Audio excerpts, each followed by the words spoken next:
नमस्कार। आज मैं लगभग 8 साल पुराने एक बहुत गहरे और अविस्मरणीय हीलिंग अनुभव के बारे में बात करना चाहता हूँ। यह केस मेरे लिए बहुत सीख देने वाला था। मेरे अंदर उसने बहुत विश्वास बढ़ाया, मानवीय हिम्मत बढ़ाई और दिव्य सहयोग की शक्ति के बारे में मुझे एक नए सिरे से जानने का मौका मिला। तो वह मैं आपके साथ आज शेयर करना चाहता हूँ। 8 साल पहले मुझे बिहार से कॉल आया था। वहाँ पर किसी एक व्यक्ति की हालत बहुत ज़्यादा ख़राब थी और उनके कई सारे अंग जो है सही तरह से काम नहीं कर रहे थे। एक्चुअली वो मल्टी ऑर्गन फेलियर का केस था और कई सारे अस्पतालों ने उन्हें भर्ती करने से भी मना कर दिया था, क्योंकि उनके डॉक्टरों को ये लगा कि इस मरीज़ की जो है बचने की उम्मीद बहुत ही कम है। तो उन्होंने फिर अपने निजी जान-पहचान के ज़रिए एक सरकारी हॉस्पिटल में उनको एक बेड तो कम से कम दिला दिया, लेकिन वहाँ भी स्थिति बहुत ज़्यादा आसान नहीं थी। उनके पास संसाधन बहुत ज़्यादा सीमित थे और उनको सही तरीके से मेडिकल इलाज जो है, वह सक्रिय रूप से नहीं मिल पा रहा था और उनकी हालत शारीरिक रूप से तो बहुत ही वो कमज़ोर थे, मानसिक रूप से वो टूट चुके थे और एकदम अकेले थे। और सबसे बड़ी बात ये थी कि जिन लोगों के ऊपर उनको भरोसा था, उन लोगों ने ही उनका पैसा निकाल लिया था एटीएम के माध्यम से, जो कि उन्होंने अपने मेडिकल बिल्स के पेमेंट के लिए उनके हाथ में दिया था। तो उनके रिश्तेदारों ने ये सोचा कि ये तो बचने वाले हैं नहीं, तो एटीएम से लगभग 7 लाख रुपया वो निकाल के और निकल लिए। तो मतलब उनकी स्थिति ऐसी थी कि वो हर स्तर पे संघर्ष कर रहे थे। शरीर से तो संघर्ष था ही, मन से भी था और अब आर्थिक रूप से भी हो गया था। तो उनके एक फीमेल फ्रेंड थी, उन्होंने मेरे से संपर्क किया था और उन्होंने और उनके कुछ अन्य दोस्तों ने मिलके क्राउड फंडिंग के माध्यम से अ, मेरी फ़ीस देने के लिए उन्होंने पैसा इकट्ठा किया और मेरे से उन्होंने डिवाइन हीलिंग के सेशंस लेने के लिए अनुरोध किया।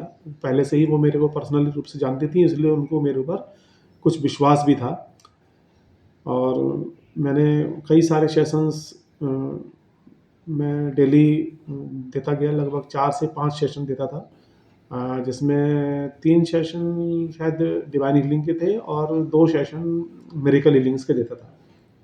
तो लगभग 4 या 5 सेशन थे शायद, कभी-कभी ज़्यादा भी दिए, लेकिन 5 तो थे ही। और उनका मेरा उद्देश्य ये था कि उनकी ऊर्जा स्थिर हो जाए, मन शांत हो जाए और अंदर से उनको लाइफ फ़ोर्स की हिम्मत मिले, स्पष्टता मिले। और साथ में मैं एक बात का एक डिस्क्लेमर आपको देना चाहता हूँ कि जो भी हम हीलिंग करते हैं, वो मेडिकल ट्रीटमेंट का कोई ऐसा नहीं है कि स्थान नहीं लेता है। ऐसा नहीं है कि हमने उनसे मेडिकल ट्रीटमेंट लेने के लिए मना किया और हमने अपनी तरफ से उनसे कुछ भी नहीं बोला।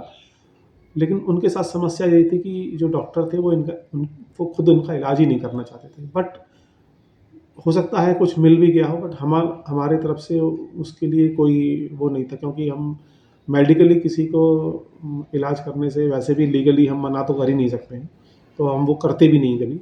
और हमारा जो मेन काम है हीलिंग का, वो व्यक्ति की आंतरिक ऊर्जा, भावना और इच्छा शक्ति को सपोर्ट करना है। ख़ास तौर से ऐसी स्थिति में जब उनके लिए समय बहुत ज़्यादा कठिन होता है। तो लगभग 8 दिन तक तो कोई फ़र्क नहीं नज़र आया था, लेकिन धीरे-धीरे फिर पॉज़िटिव साइन्स दिखने लगे।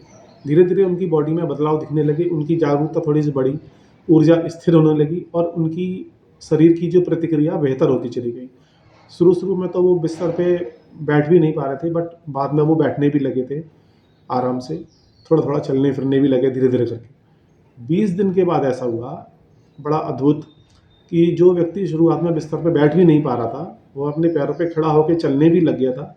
चल के अस्पताल से बाहर आया और अपने घर पे गया, अपने पैरों पे, बिना किसी सहारे के। ये भी एक बहुत अच्छी बात हुई। तो उनके आस-पास के लोग, उनके जो मित्र जिन्होंने मेरे से संपर्क किया था, जिन्होंने पैसा दिया था, वो सब इसको एक बहुत चमत्कारी रिकवरी मान रहे थे और उनका मेरा भी यही विश्वास हमेशा यही रहा है कि जब डिवाइन एनर्जी आपकी बॉडी में फ्लो करती है, स्टार्ट करती है और यदि व्यक्ति ने लाइफ़ को खुद एक्सेप्ट किया है, मतलब कि वो चाहता है कि वो ज़िंदा रहे, तो something miracle can also happen, और वही हुआ। मैं तो सिर्फ एक उसमें एक माध्यम था। इसके बाद में ये लगभग कोविड के समय की बात है, तो वहाँ पे भी एक एक ऐसा केस आया जो कि मुझे हमेशा से याद रहा है। हालाँकि मैंने बहुत सारे केस 2014 से तो मैं फुल टाइम हीलिंग ही कर रहा हूँ। हालाँकि मैं हीलिंग में तो 1998 से ही हूँ, बट बीच में मैंने अपने कुछ मेडिटेशंस के प्रयोग कर रहा था। इसकी वजह से मैंने 2005 से लेकर के और शायद 6 साल 2011-12 तक मैंने कोई हीलिंग नहीं करी, सब कुछ बंद कर दिया था, सिर्फ मेडिटेशन करता था। बाद में फिर हीलिंग स्टार्ट करी थी, और 2014 के बाद से तो मैं फुली, मतलब फुल टाइम हीलिंग में ही था, कोई और कुछ भी नहीं करता था। मेडिटेशन और हीलिंग, बस ये 2 ही चीज़ें थी, तीसरा कोई काम नहीं करता था। तो जब कोविड आया तो उस वक़्त का एक अनुभव और मैं आपको बताना चाहता हूँ। वो तो सभी लोगों के लिए बहुत भावनात्मक रूप से बहुत बहुत ही कठिन समय था। उस समय भी कई लोगों ने मेरे से डिवाइन हीलिंग के लिए सहयोग माँगा था। कुछ लोग डर में भी थे, कुछ अकेले थे, और कुछ लोगों की हालत बहुत ज़्यादा गंभीर थी। तो उसमें से एक केस कुछ ज़्यादा ही क्रिटिकल था। वो एक व्यक्ति था, वो लगभग 40 दिनों तक वेंटिलेटर पे था, और उनकी फैमिली बहुत ज़्यादा डरी हुई थी, स्थिति क्रिटिकल थी। डॉक्टरों ने कहा था कि रिकवरी बहुत ज़्यादा मुश्किल है।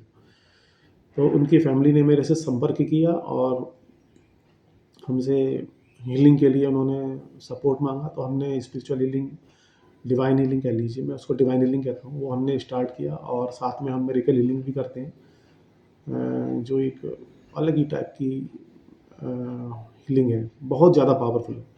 तो उनका जो गुड़गाँव में जो क्या है, मेदांता है या वेदांता है, जो भी है, वहाँ पर हॉस्पिटल में उनका 40 दिनों से ट्रीटमेंट चल रहा था।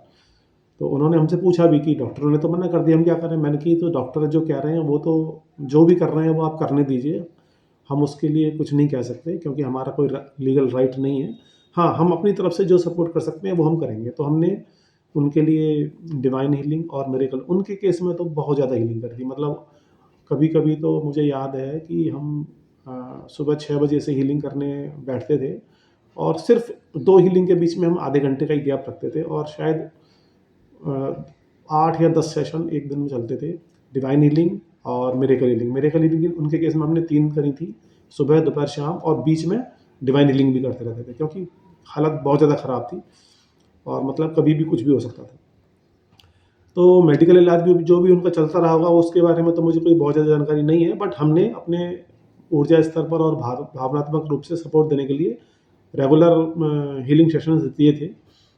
और यहाँ पे मैं फिर एक बार कहना चाहूँगा कि हमारी हीलिंग किसी भी टाइप के मेडिकल ट्रीटमेंट में किसी प्रकार का कोई भी डिस्टर्बेंस क्रिएट नहीं करती, ना ही कोई ऑब्स्टेकल क्रिएट करती है, बल्कि वो उसको सपोर्ट करती है। हीलिंग का उद्देश्य व्यक्ति की ऊर्जा, मन और भीतर की स्थिरता को मजबूत करना होता है। तो समय के साथ-साथ उनकी भी स्थिति चेंज हुई, भगवान की कृपा से। और तो वह व्यक्ति जो वेंटिलेटर पे था, वो धीरे-धीरे पहले नॉर्मल आईसीयू के वार्ड में शिफ्ट हुआ, जो फिर नॉर्मल आईसीयू के वार्ड से भी वो एक नॉर्मल वार्ड में शिफ्ट हुए, क्योंकि जैसे-जैसे इम्प्रूवमेंट होता गया, फिर वो उठ के व्हीलचेयर पे बैठ के अपने रूम से बाहर भी आए और अपने परिवार वालों से भी मिले। पहले बीच में तो उनके परिवार वालों को भी उनसे मिलने के लिए मना कर दिया था डॉक्टरों ने, जो भी था, क्योंकि क्रिटिकल स्थिति थी, और कोविड की वजह से वैसे भी दिक्कत ही थी, कोई किसी से नज़दीक जाना भी नहीं चाह रहा था। बट जब इम्प्रूवमेंट हुआ तो फिर जो उनकी इमीडिएट फैमिली थी वो उनसे मिली, और एक दिन उनके डॉक्टरों ने उनको रिलीज़ भी किया, क्योंकि धीरे-धीरे प्रगति उनको दिख रही थी, और लगातार दिख रही थी, और बहुत अच्छा इम्प्रूवमेंट था। और आखिरकार में वह पूरी तरह से ठीक हो गए और अपने घर लौट गए। और उनकी फैमिली के लिए एक बहुत बड़ी आश्चर्य की बात थी कि उनके किसी भी अंग को किसी भी टाइप का कोई भी नुकसान नहीं हुआ। ये एक सबसे बड़ी आश्चर्यजनक बात थी, जो कि बहुत ही दुर्लभ है, क्योंकि उन्होंने बाद में मुझे फ़ोन भी किया था, और उन्होंने मुझे बहुत ब्लेसिंग्स दी, और उन्होंने मुझे बताया, मैं तो जानता ही नहीं था, मैं तो कभी हॉस्पिटल गया नहीं। उन्होंने मुझे खुद बताया कि संजीव सर 40 दिनों में जिस वार्ड में वो थे, वहाँ पर रोज़ ही कोई न कोई मर रहा था। मतलब रोज़ ही किसी न किसी की मृत्यु हो रही थी कोविड की वजह से, क्योंकि वहाँ सारे कोविड के ही पेशेंट्स थे। और उन्होंने मुझे ये भी बताया, जो कि मुझे पहले कहीं से नहीं पता लगा था, उन्होंने ही बताया कि जो लोग ठीक भी हुए ना, उनके भी किसी न किसी अंग में कोई न कोई प्रॉब्लम आ गई। लेकिन उनके केस में क्या हुआ, उनके केस में उनकी ना आँख में कोई प्रॉब्लम, ना किडनी में कोई प्रॉब्लम, ना हार्ट में कोई प्रॉब्लम, ना लंग्स में कोई, मतलब बहुत ही अच्छी स्थिति थी। तो ये बहुत बढ़िया, मतलब संतोषजनक और सैटिस्फैक्टरी था मेरे लिए, बहुत मन को शांति भी मिली। और सबसे बड़ी बात कि उन्होंने जो मुझे ब्लेसिंग्स दी फ़ोन पे, देखिए जब हमने उनकी हीलिंग करी तो उन्होंने फ़ीस तो दी ही, तो फ़ीस तो देखिए वो काम की दी, जो भी हमने मेहनत करी।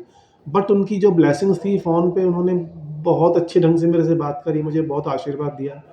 ये एक बहुत बड़ी चीज़ है। उनकी रिकवरी ने उनके परिवार को बहुत उम्मीद दिला दी थी। और सबसे अच्छी बात तो ये है कि आज भी वो व्यक्ति पूरी तरह से स्वस्थ हैं और अपने जीवन को जी रहे हैं। तो उन्होंने उन्होंने मुझे महसूस कराया कि प्रार्थना और ये डिवाइन हीलिंग कितने हमारे काम आ सकती है। और आज भी मैं यही बात कहता हूँ कि बीमारियाँ हम नहीं ठीक करते, परमात्मा ही ठीक करता है। हम तो सिर्फ़ एक मीडियम हैं। हमारा एक मानना है कि जो भी व्यक्ति हैं, जो रियल हीलिंग में हैं, वो सिर्फ़ एक मीडियम ही होते हैं। उनके माध्यम से परमात्मा काम करते हैं। और बाकी चीज़ें भी मैटर करती हैं, बट मेन बात यही है, हमारी अंदरूनी संतुलन की और हीलिंग की जर्नी सपोर्ट से बहुत अच्छी हो सकती है। और इन दोनों केसों में जो हुआ तो वो तो बहुत ही गहरा और मार्गदर्शक भरा अनुभव था। और उसने मुझे कहीं न कहीं बहुत ही ज़्यादा आत्मविश्वास, श्रद्धा और परमात्मा के प्रति भरोसा, ये मेरे लिए बहुत ज़्यादा इम्प्रूवमेंट किए। तो ये मैं आपके साथ आज शेयर करना चाहता था। धन्यवाद।